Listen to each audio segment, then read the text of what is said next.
kenaikan hasil yang makin berkurang. Dalam suatu proses produksi, apabila secara berturut-turut ditambahkan satu satuan faktor produksi variabel pada faktor produksi tetap pada tahap awal, produksi total akan bertambah dengan pertambahannya makin besar. Tetapi pada saat tingkat tertentu, pertambahannya akan semakin berkurang dan akhirnya mencapai nilai negatif, dan ini mengakibatkan pertambahan produksi total semakin kecil sampai mencapai produksi maksimal dan kemudian produksi total menurun. Kombinasi antar kenaikan hasil bertambah dengan kenaikan hasil berkurang.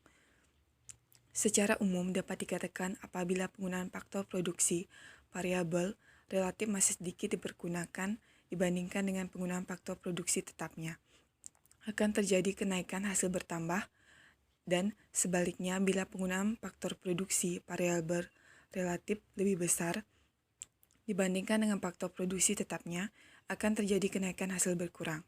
Kombinasi berbagai fase produksi ini biasanya terjadi untuk berbagai jenis proses produksi, baik pabrik, pertanian, maupun peternakan.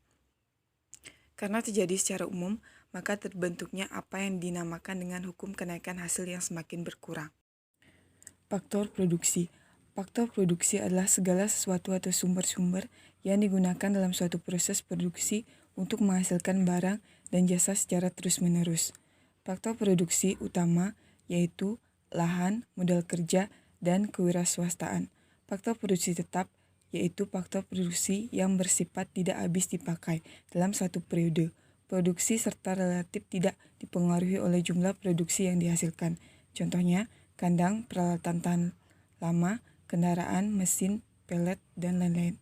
Faktor produksi variabel yaitu faktor produksi yang sifatnya harus dipakai dalam satu periode produksi, serta besar penggunaannya sangat berkaitan dengan jumlah produksi yang dihasilkan.